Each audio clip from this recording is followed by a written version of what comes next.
from a land so far. I was caught and I was brought here from Africa.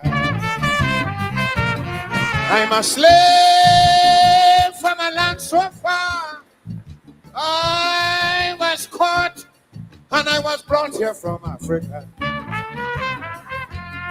Well, it was lips like fire from the white slave master every day. I down on my knees, weeks and weeks before we crossed the seas to reach in the West Indies. And then they make me work. Yes, I work. I said I work. And I work. Good Lord, no pay. Toil, Toil, toil, toil, toil, toil, toil, toil, toil. hard each day. I'm dying. I'm crying, my God. Ooh, oh, oh, oh. Well, Lord, I want to be free. Cha.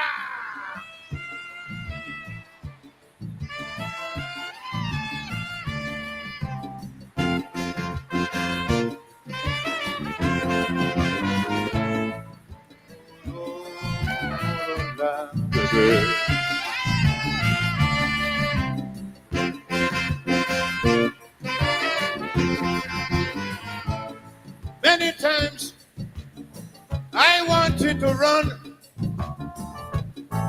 but the English slave master standing there with the gun, the gun, the gun. Oh, I know he will shoot to kill. So I stay and I pray, but I'm planning still. Yes, I study night and day how to break away. I got to make a brilliant escape. But every time I think about the whip and them dogs, my body that start to shake. He make me work. Yes, I work. I said I work. Yes, I work. Oh Lord, Lord, no pay. I toil, Toil, I toil hard each day. I'm dying. I'm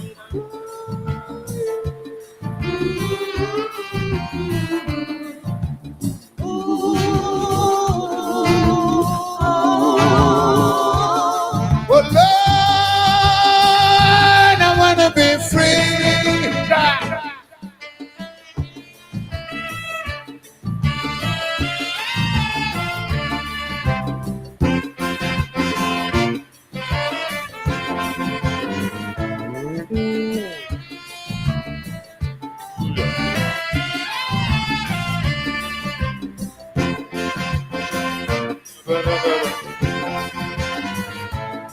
In my heart, there was much to say,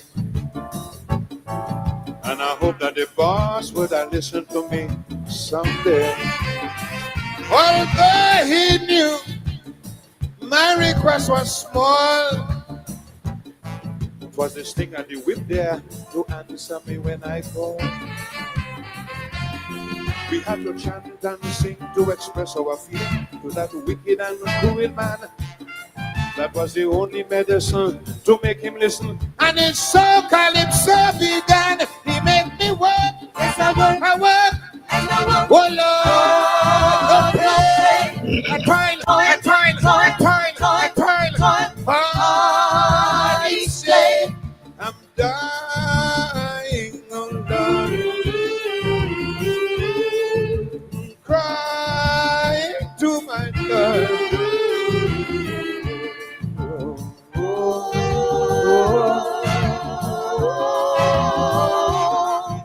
Well, Lord, I want to be free, my God.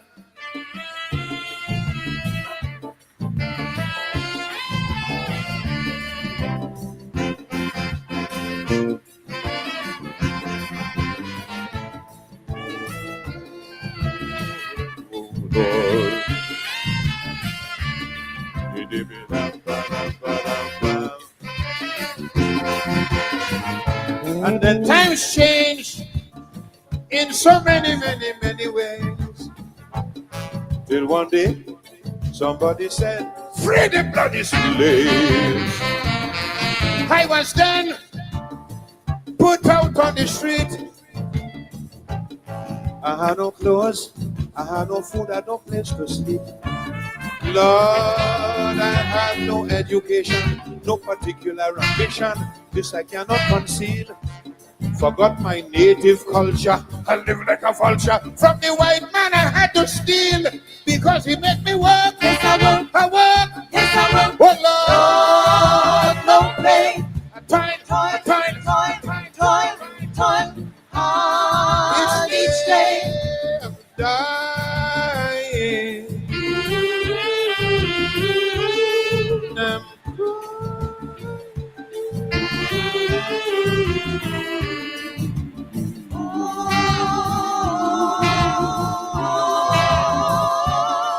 Oh Lord, I want to be free. No play. A toil, Toil, a toil, toil, a toil, toil, a toil, a toil. toil. Hard each day. I'm dying.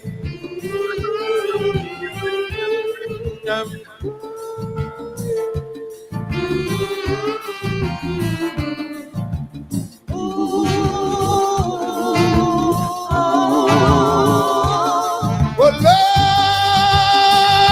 I want to be free.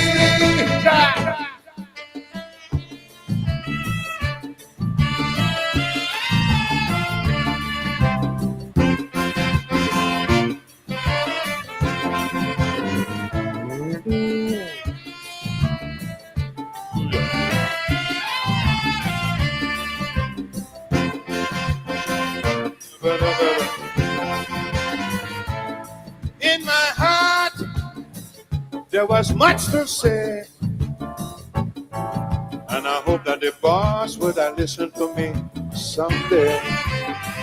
Although he knew my request was small, it was the sting of the whip there to answer me when I called. We had to chant and sing to express our feeling to that wicked and cruel man. That was the only medicine to make him listen. And it's so calypso began. He made me work. Yes, I work. I work. And I work. Oh Lord, No play. a toil, a toil, a toil, a toil. Hard each day. I'm dying, oh Lord. Crying to my God.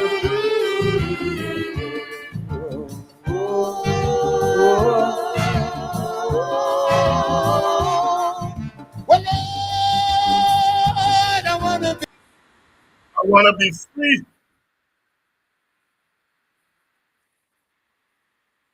We are going to be free. The Mighty Sparrow, the master himself there, one of the classics, one of the classics. I first heard that calypso in 1972.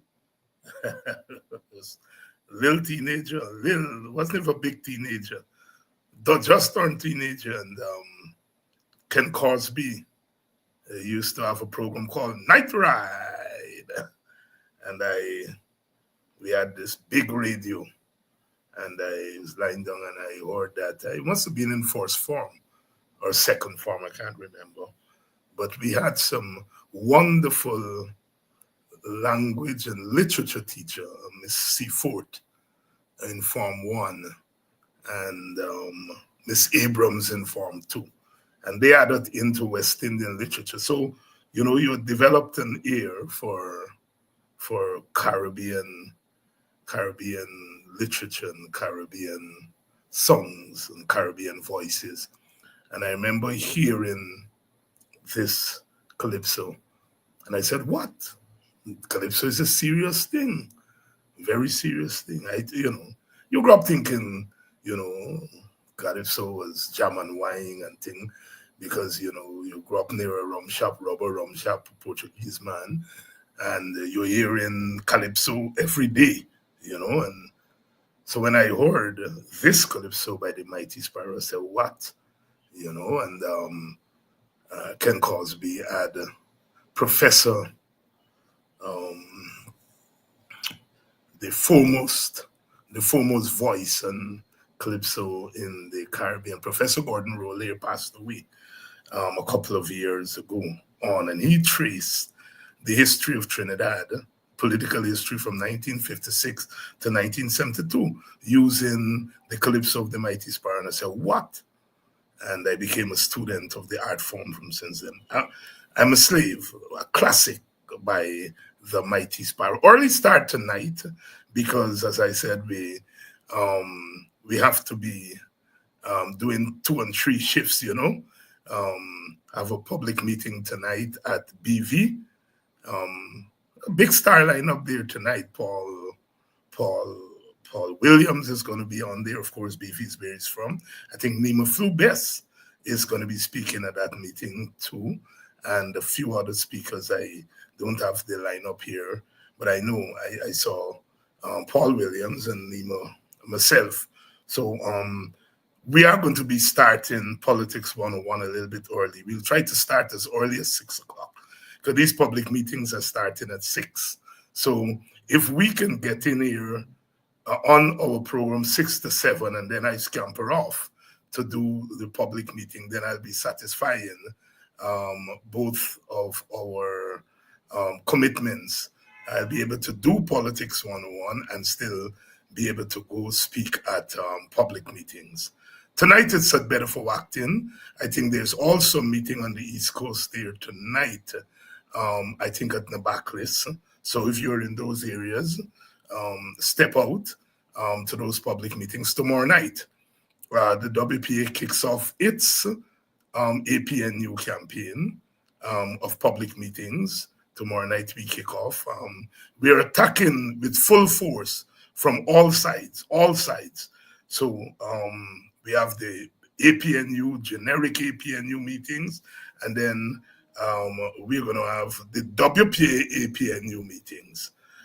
Tomorrow night, it's going to be in Victoria. Those of you in Victoria, please look out for us tomorrow night. That is Tuesday night, Victoria, at Moravian Street, at the corner there, I think at Moravian Street and the main road. Tomorrow night, lineup of speakers there, WPA speakers, Kadaki Amsterdam, Dion Abrams, myself would be on the Takumo Gunse, and we'll have the leader of the APNU, Aubrey Norton, will be speaking also. So it's not, the WPA meeting is not separate from the coalition meeting. It is just that it's WPA covering ground where the coalition may not cover.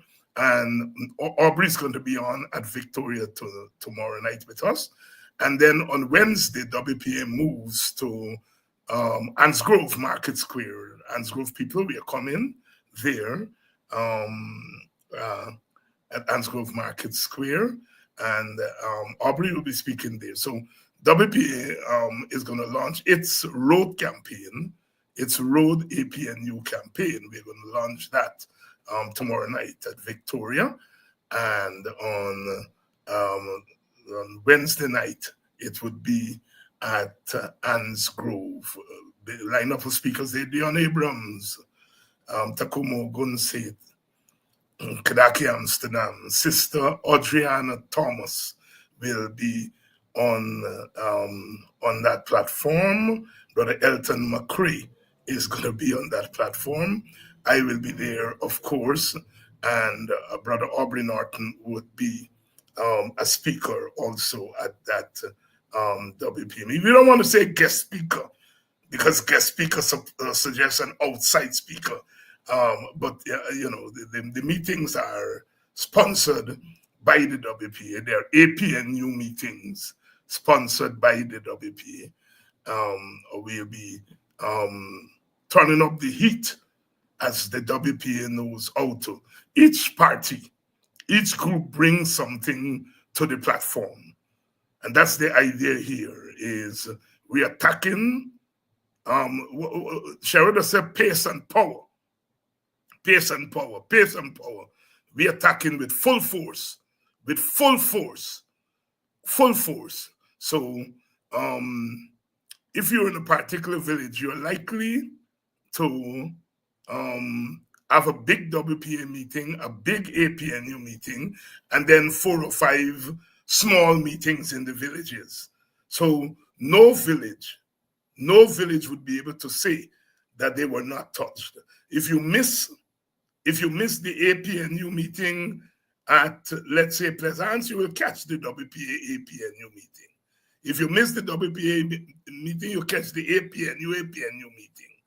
And if you miss the big meetings, you will catch the smaller meetings. We're attacking with full force everything we have at our disposal, because this is election time and every single vote counts. Every single vote counts, and that's what we're doing. So tonight, when I'm finished here, I'm scampering off to an APNU meeting at BV. So the people in BV, better for Wacton, we're coming there. Paul Williams will be speaking there tonight. Nima Flu Best will be speaking there tonight. Some other speakers from the APNU, I will be there tonight. And so as we say, we are doing double shift. I'm speaking at this meeting, and when I finish with this meeting, I gone to the ground meeting. We are attacking with full force. Tomorrow night, we are coming to the first village, Victoria. We are coming to Victoria, the corner of Moravian Street and the main road. We're coming there tomorrow night. The first village, Victoria. We are coming there tomorrow night.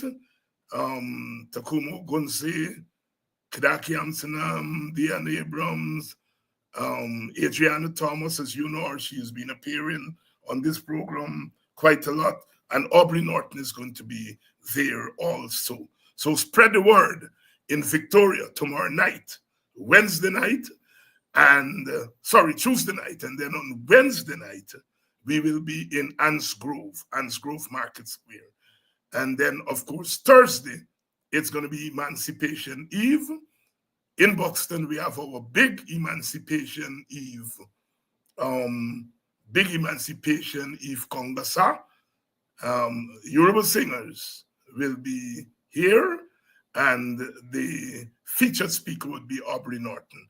We will have cultural performances from artists in Buxton and from out of Buxton. So that's on Thursday night, Emancipation Eve. We know they have soiree up in Hope Town. If you can't make it up to, don't stop at Buxton, and we have our Kongasa. There, Yoruba singers in attendance. Lots of local artists are going to be on show, and Aubrey Norton is going to be the featured speaker. So please, Thursday night, July 31st at Buxton, Emancipation Eve Kongasa. Tonight at Bedford Wacton, and there is an APNU meeting, and there's also an APNU meeting at Nabaklis. I know of those two. There are others going on. Well, it's Emancipation Week.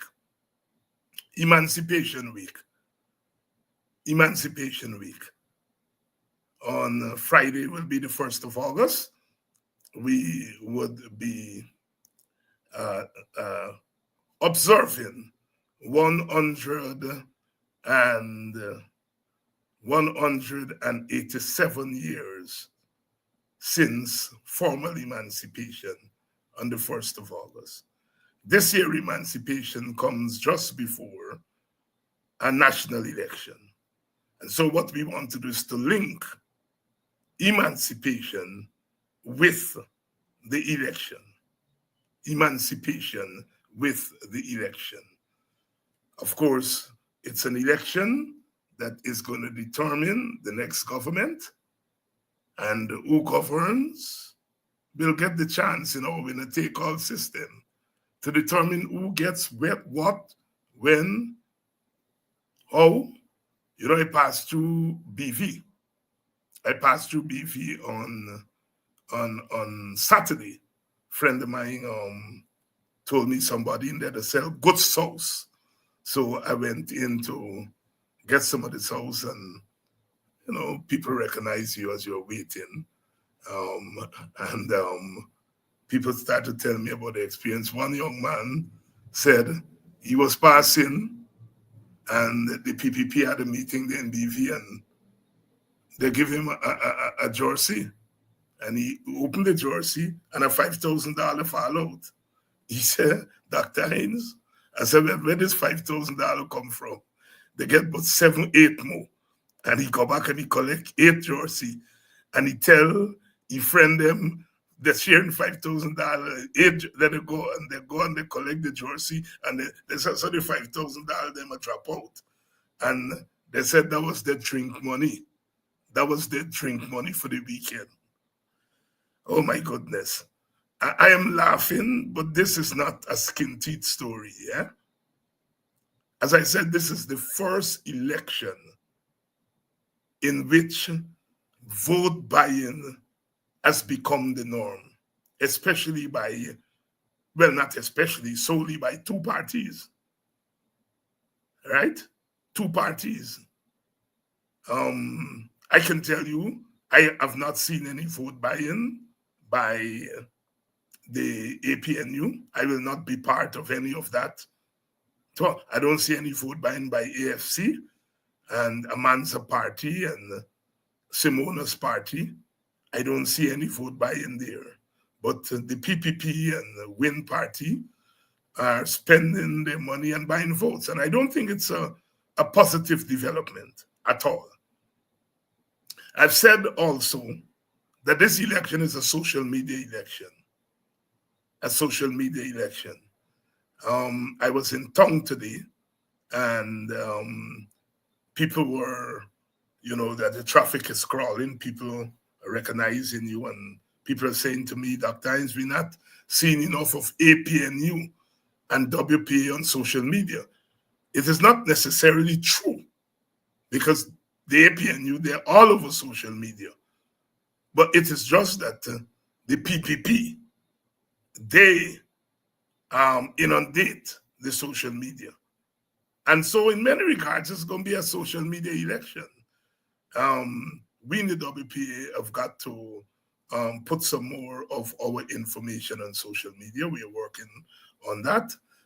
But APNU has been doing a lot of social media work.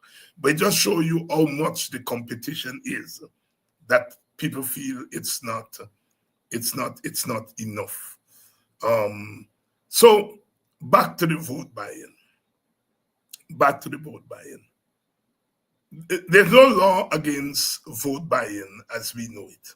There's no law against vote buying. And so in that regard, one may argue that legally it's not a crime. But morally and politically, it is a crime. It is a crime. Because in buying vote, you're influencing the election by means that are not part of the democratic process. You're influencing the outcome of the election by means that are not part of the democratic process. And the thing about this vote buying story is that once it gets into the veins of the society, it's very difficult to stop it. That is the biggest threat that we have. I mean, as a young man said, Dr. Hines, when I opened the jersey and the 5,000 fall out, I said, well, I get 8 more. And I gone for 8 more jersey. Now, that man showed me where his vote's going. He showed me where he voted, but he said he get $40,000. And he spoke, he said I said drink money, they drink up all weekend. Right? But he know where his vote is going.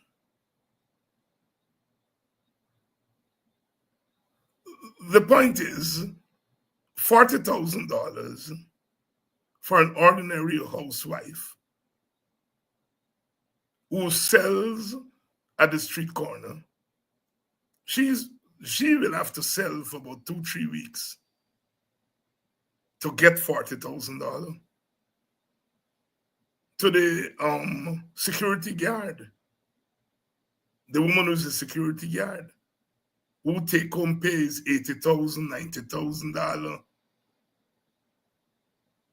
at the end of the month. $40,000 half she's salary. And for her, that $40,000 is not drinking money. That's survival money. And she will have to weigh on her mind whether to take this money and vote for the PPP, or to take the money and know where she put in the vote, preferably for the APNU. The point is that human beings are human beings. And a lot of people feel a sense of obligation that, man, I take these people money. The right thing to do is to go vote for them. And so such a voter is being coerced into selling their vote, their economic circumstances. And this is going to be bad for the future of elections, the future of democracy, the future of governance in Guyana. And we have to do something about it, or else it's going to become the norm. It is going to become the norm. So we have to count every vote. This is Emancipation Week. This is Emancipation Week. And we know about buying and selling. Because on the shores of Barbados and Guyana and St. Lucia, Jamaica, people traded human bodies for money. They traded human bodies for money. And that was the basis of slavery, which lasted for all of 400 years. And although buying votes is not trading in body as in slavery, but what you're trading in is your dignity. I've said before, your vote is your dignity. Wrapped up in that vote is your dignity.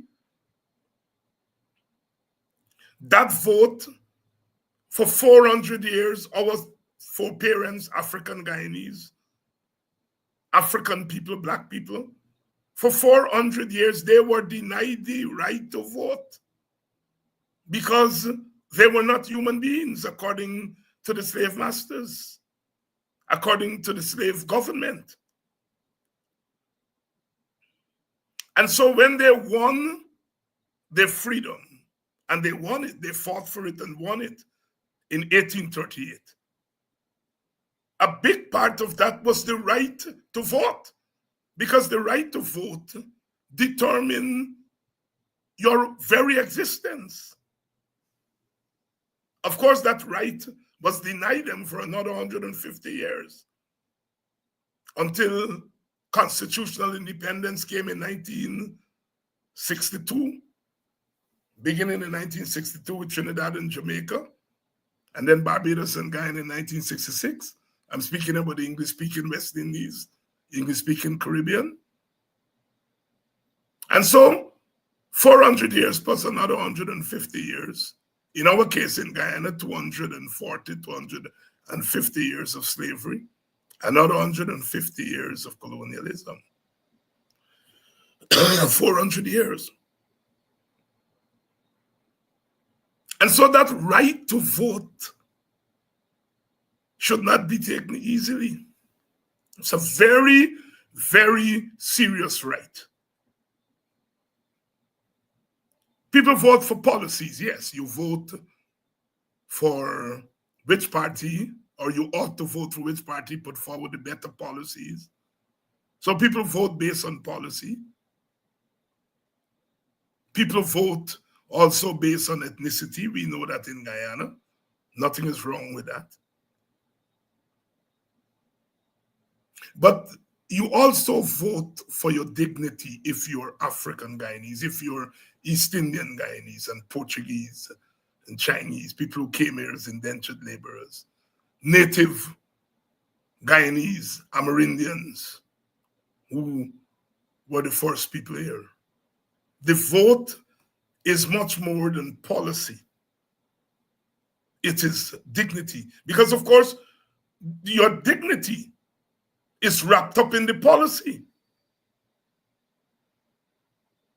One of the things the WPA is fighting for in this election, our big message, is the eradication of poverty. And the APNU has embraced that. But for WPA, that is number one. The eradication, we are committed to fighting for the eradication of poverty. I'm not saying that all the young Africans who are turning up at the PPP rallies or the WIN rallies, that all of them are turning up because they want the monies that are being divided. Some of them, I'm sure, are genuinely committed to voting PPP for whatever reason and voting WIN for whatever reason. But if anecdote means anything, then some of them are turning up because of their impoverished state. And they need whatever little brace they can get. And so if we were to remove poverty, we will reduce the possibility for vote buying. When they come in to buy your vote, if poverty is removed, they will have to come with millions and tens of millions. That is why it's so important for us to get rid of poverty. When you get rid of poverty, you're giving back people their dignity. The things that people do because they're poor, because they need money, because they need to survive. And then we call them deviant and all kind of nonsense that we call poor people. They're lazy, they're this, they're that. Poverty, as shadows say, is hell. Poverty is hell. And if we consider hell to be a place where you're born, then poverty is social hell, political hell. The thing our females, for example, are forced to put up with because the male may be the breadwinner. If we remove poverty, then that goes. When our foreparents, slavery really should have ended in 1834, but they had what was called the apprenticeship period, where, our foreparents, although free, still had to work up until a certain time in the afternoon.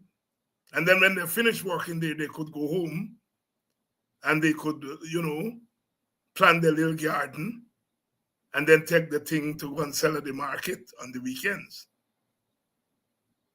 It was called the apprenticeship period. They were still in slavery. They still had to work. It was supposed to last for 6 years until 1840, but they ended it in 1838. So that money that our foreparents were earning after slavery ended, for 4 years they were working when they should have been free. They continued to work for money for the slave masters.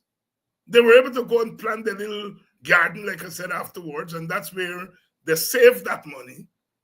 And then in 1838, when freedom came, they were able to take that money and immediately buy land because they understood the importance of land. And that's why I'm saying Guyana has a lot of land.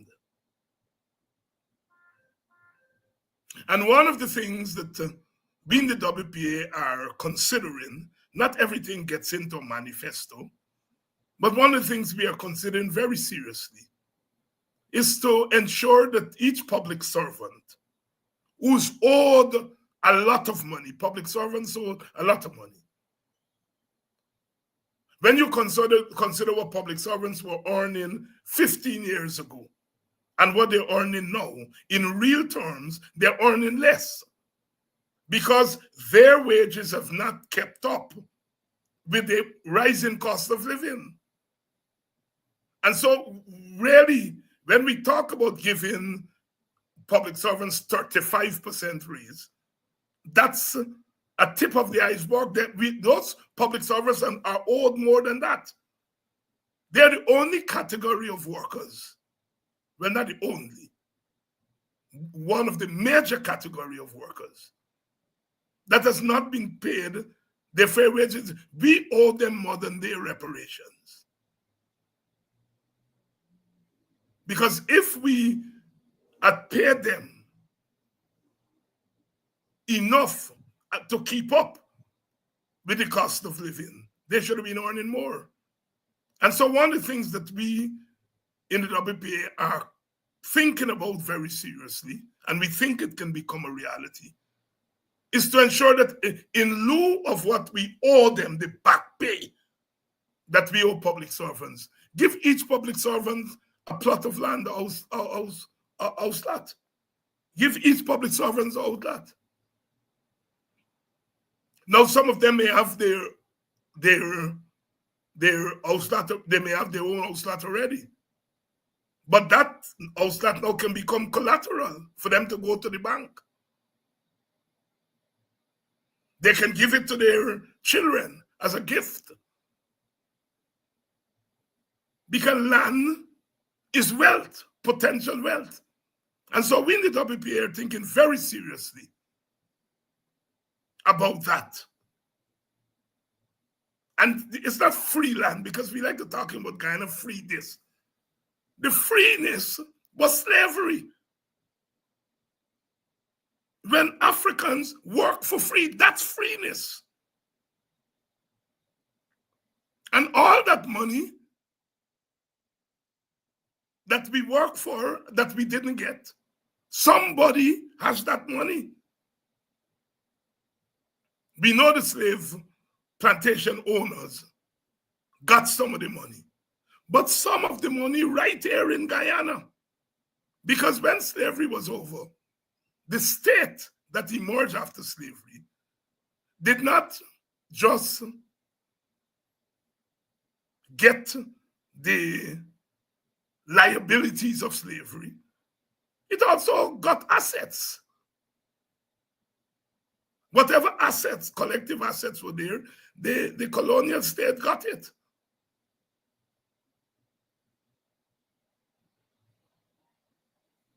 So the point here is that people are owed money that's not free. I hear that, and we have to get that out of our heads, that government give freeness. Government cannot, government get freeness. Government don't give freeness. Government gets freeness.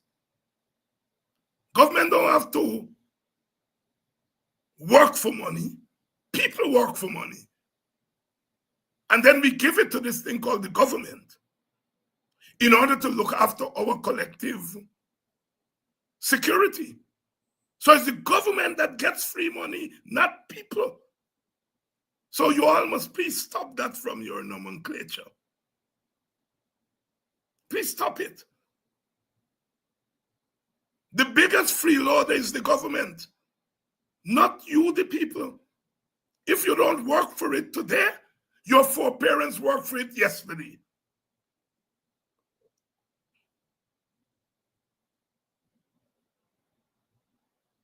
If each African were to be given the equivalent of 100,000 Guyana dollar per month, I'm putting it mildly. If each African were to be given the equivalent of today money, $100,000 today money, for the duration of slavery, the imbalance in wealth between Africans and other groups will go down tremendously. And I'm saying one is not just talking about liquid money.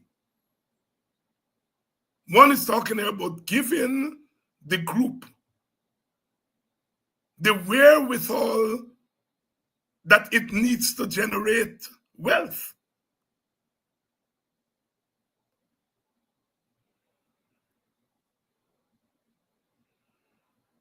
You make possible high-class education. High-class education. High-class education is money because it is upping your skill level so that when you sell your skill on the marketplace, it gets more. So high-class education is money, is potential wealth.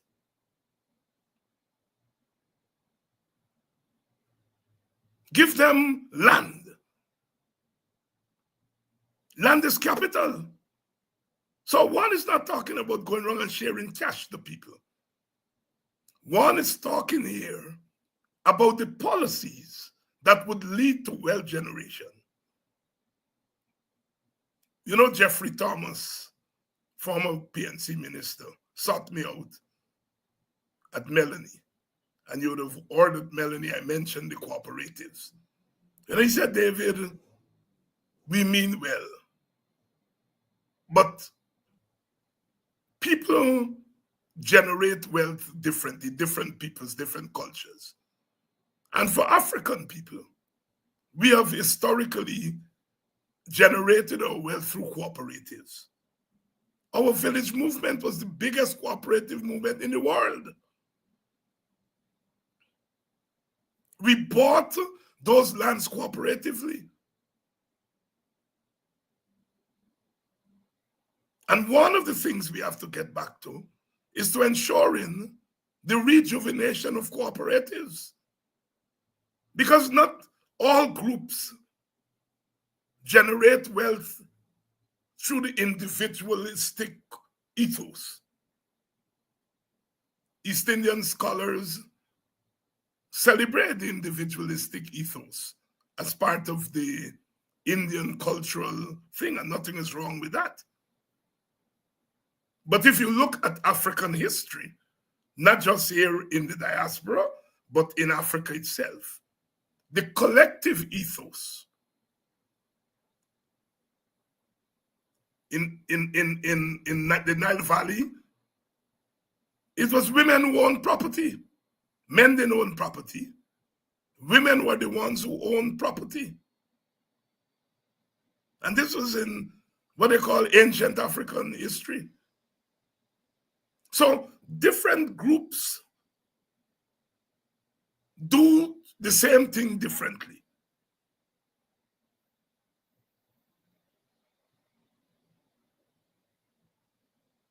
So if we were to give public servants house lots or land, I prefer to say land, because house lots suggest house alone, because somebody may well want to take their piece of land and farm, plant something on it. You see, we must have that kind of flexibility. And it's something the WPA is thinking very seriously about. That when we win, it is something that we will lobby our government to think about. Brother Dr. Rupert Rupnarayan had floated that idea when he was education minister.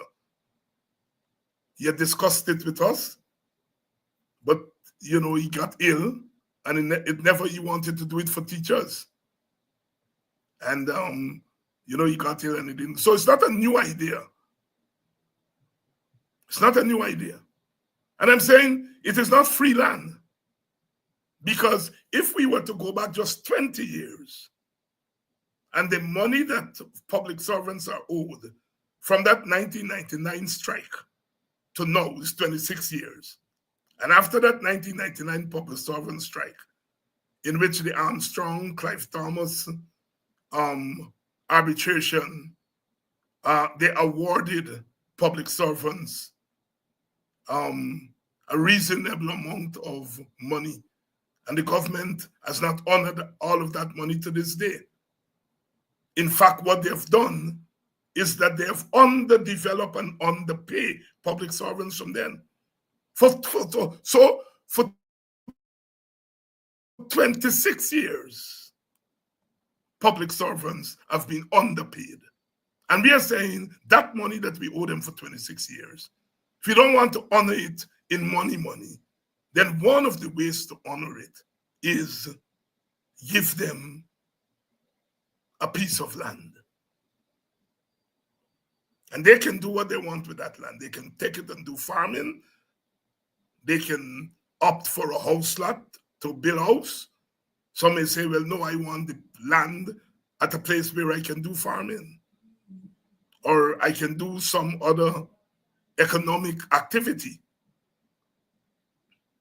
So when we are talking about emancipation and election, the promise of emancipation is the promise of freedom. The promise of freedom.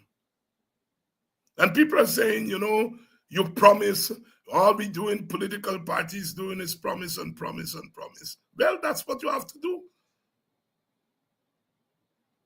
But it's whether your promise is sincere or your promise is just empty chat. And if it's just empty chat, people will see through it. If it's sincere, people will see the sincerity. And I hope the policies that you are hearing, the getting rid of poverty, I want to see poverty go. I was born in poverty. I grew up in poverty. I escaped it through education, not through any design by any government, education.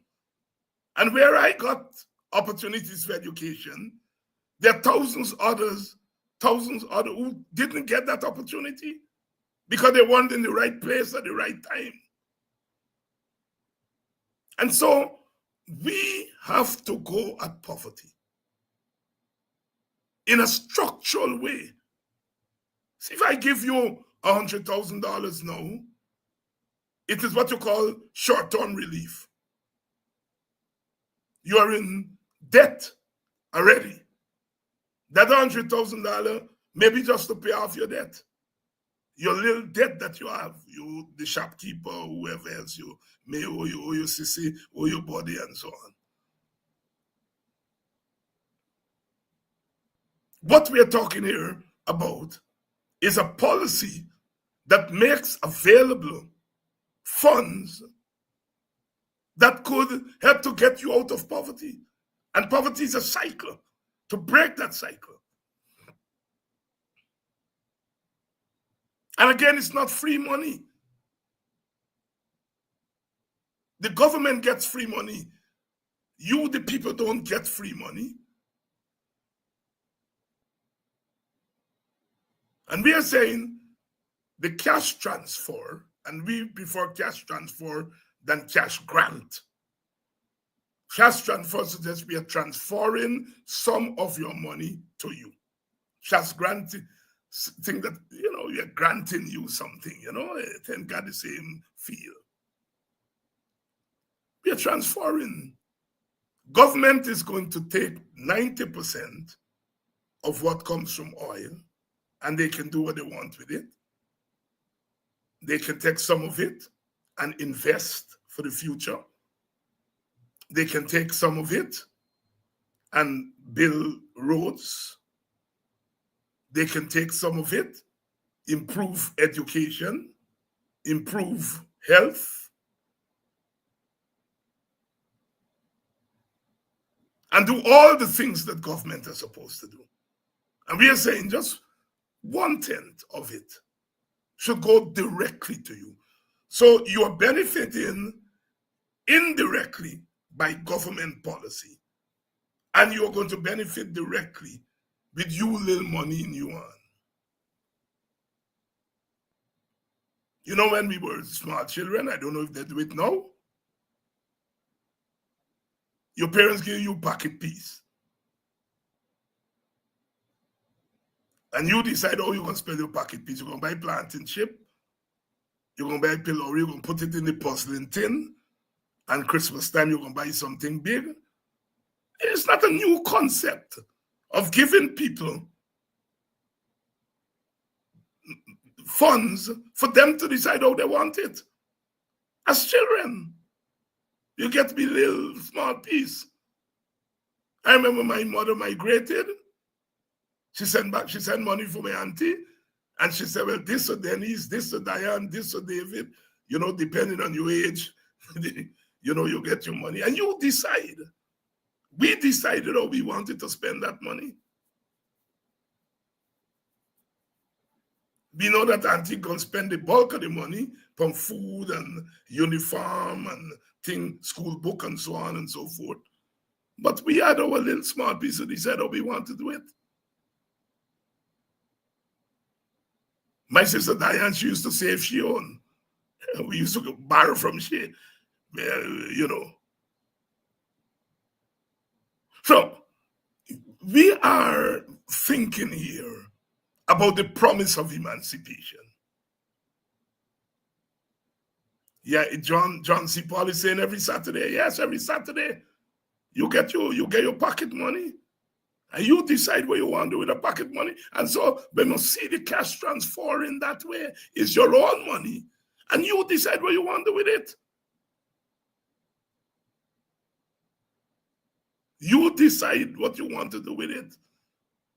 And given the state, given the condition of our people, all the research has shown that people will spend their money on their crucial needs, to quote the Rasta man. Crucial needs. So this election is, yes, on the political platform, we're going to give you the glossy things, and we must do that. But we come on programs like this, and we break down how serious that vote is. As I've been saying here, I understand the consternation. I understand the panic about some young people, especially young African youth, who are not necessarily putting the same store on their votes. We can't blame them. They're products of an environment. For the last 32 years, the PPP has messed up this country, not just mess it up economically and politically. They've messed up this country spiritually. And all of us are involved, some more than others. So these young people themselves are victims of what the PPP has done to our country. And we have serious work to do. And we start here by talking about the dignity of the vote. The dignity of the vote. You may sell a pair of shoes. Your parents, they send 2 pairs of shoes for you from America, and you decide you're going to sell 1 pair. You can sell a pair of shoes. You can sell a shirt. You can pawn this. You can pawn that. I don't know if they have pawn shop these days. But you ought not to sell your dignity. You ought not to pawn your dignity. Because ultimately, when everything else deserts you, that is what is left. And whatever our foreparents went through during slavery, when they came out of that plantation, the thing that they came out with that could not have been crushed by 400 years of enslavement, and that was their dignity. And it was their dignity that led them to pool their monies and bought lands so they can live this Guyana for us. And we want to think about that as we try to get young people to place their votes in the right place. So we try to get everybody, not just young people, to place your votes in the right place. It's only one vote we have. Lanny Grenier once suggested in America that we give each citizen 2 votes. The first vote, you vote for the party of your first choice, and the second vote, you vote for the party of your second choice. Many people felt it was too radical. But imagine if we had 2 votes, but we don't have, we have 1 vote, 1 vote.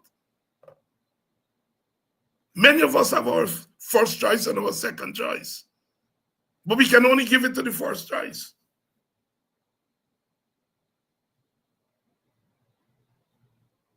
And so, vote for your dignity. Vote with your dignity. Vote for the preservation of your dignity.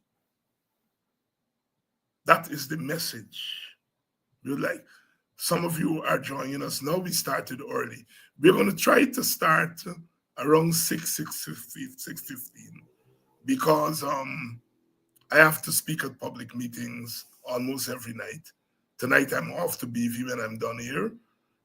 Tomorrow night we're in Victoria, WPA in Victoria. On Wednesday night we are in Hansgrove Market Square, Victoria, Moravian Street, and the main road tomorrow night. And then Thursday night, Emancipation Eve. We'll have our Emancipation Eve at Buxton Line Top. Look out for the flyer. Yoruba singers will be here, and lots of cultural entertainment and messaging. Aubrey Norton will be the featured speaker. Again, tonight, I'm rushing off to BV. Tomorrow night, WPA kicks off its road campaign. And we're kicking off in Victoria tomorrow night and Wednesday night in Hansgrove. WPA speakers will be on.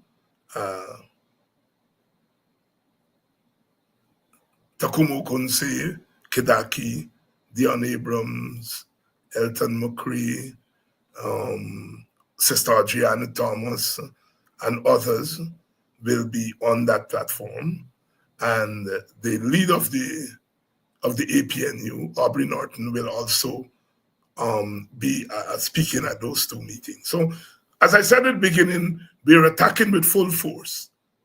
We are using all our firepower, right? What you don't get on the APNU platform, if you miss that, you get a WPA meeting. It's a matter of emphasis. WPA speakers may emphasize poverty. They may emphasize some of the things that they feel strongly about, right? You get the same thing on the APNU platform.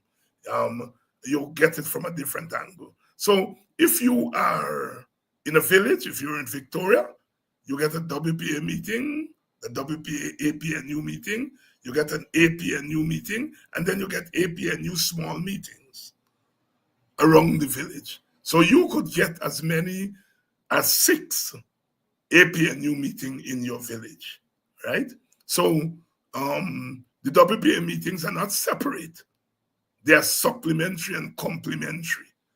And there are people who would like to hear, on, let's say, the platform of the rally, everybody can be up there, right? And those of us who speak at the rally, we get a 10-15 minutes.